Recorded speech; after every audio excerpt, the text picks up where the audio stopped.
আমার ভাইরা, আমি আমার আলোচনা শেষের দিকে যাচ্ছি, বেশি লম্বা করতে পারছি না।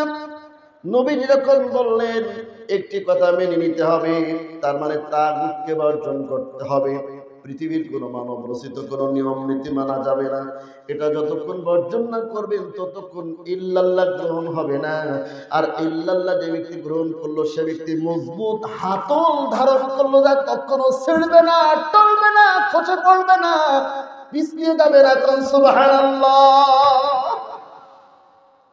এক ইব্রাহিম আলাইহিস সালাম গোটা মিশর রাজ্যের বিরুদ্ধে একাই এক উম্মাহ একাই দ্বীনের দাওয়াত দিয়েছিলেন, আর একাই বিজয়ী হয়েছিলেন। আর নমরুদকে ঠ্যাং ভাঙা মশা দিয়ে জুতা পিটা করে দুনিয়া থেকে বিদায় দিয়েছে। কথা বলা ঠিক না? তো আপনি একাই এক উম্মাহ শিরক মুক্ত ঈমান, কুফরি মুক্ত ঈমান, তাগুতকে বর্জন করে ঈমান তৈরি করতে পারলে কেউ পৃথিবীর সাহায্য না করলে আপনার সাহায্য করবেন কে? আল্লাহ সাহায্য এত সহজ।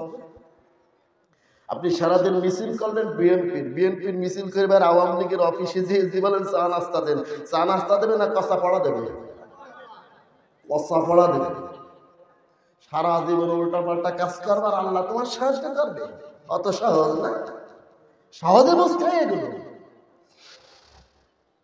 আমার ভাইরা, যখন আল্লাহ নবী কথা বললেন, সাথে সাথে তার আপন চাচা আবুল আহাব তিনি আল্লাহ নবীকে বললেন, তাব্বাল্লাকা সাইরুল ইয়াউম, তোমার গোটা জীবন ধ্বংস হোক। আলী হাযা জামাতানা, তুমি এই জন্য কেন আমাদের ডেকেছো?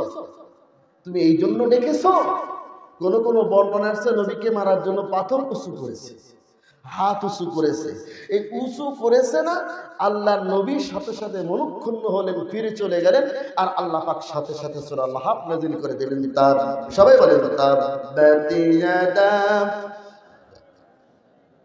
বলেন বলেন, তাব্বাতি ইয়াদা আবি লাহাবিন ওয়া তাব, আবুল আহাব ধ্বংস হোক এবং তার দুই হাত ধ্বংস হোক। কোন বর্ণনায় কোন মুফাসসিরের কেরাম আবুল আহাব ধ্বংস হয়ে গেছে, এখন কি হয়েছে?